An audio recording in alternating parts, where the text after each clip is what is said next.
on to the Daily Mail now. And Leo, those nurses just can't help themselves, can they?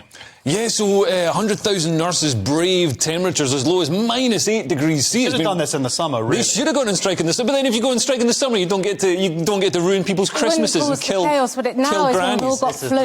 Yeah, okay. Yes. But, yeah, so they walked out and they're on picket lines. Well, some of them are on picket lines. Some of them are probably at home watching Netflix. But some of them aren't working. Anyway, get a load of this. So there's a picket line outside Bristol Royal Infirmary and a passerby slipped and hurt themselves. And they were given emergency first aid by nurses. I knew they were faking it. I knew this was a fake strike. And if they saw somebody who needed They still had to wait 10 minutes. They fell outside the hospital.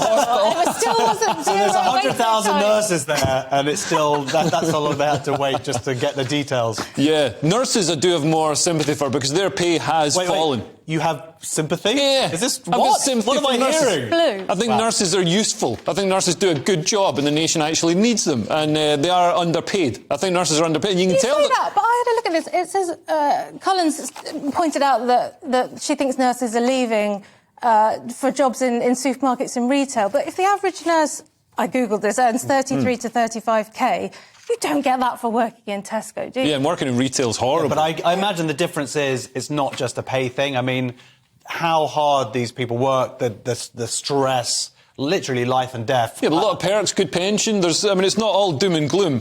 But the thing that makes me think that they're underpaid is the fact that there's 50,000 vacancies. And those vacancies wouldn't exist if there was market equilibrium. Yeah. And there are more people encouraged to go into those jobs. So I think, we've got to accept that if we privatised the healthcare system, doctors and nurses would be paid a lot more. In America, nurses are paid a lot more. In Australia, nurses are paid a lot more. So you're saying this as a comic? No, I'm saying it as a comic who cares comedy, about we don't nurses. work for money, do we? We work for I work for love, adoration. I work for laughter, which I didn't get last night. I work for money. But Krista, do you think the government is wrong here to not be negotiating? It seems very churlish and immature. They negotiated north of the border. That's worked for them. They're asking for this 19%. They don't think they're going to get it. And they've just said, look, let's just talk about money. Cullen goes into the actual meeting and the government flatly just refused to. It's not fair. Absolutely. Surely. And I think we're coming to this a bit later on. They've got more support.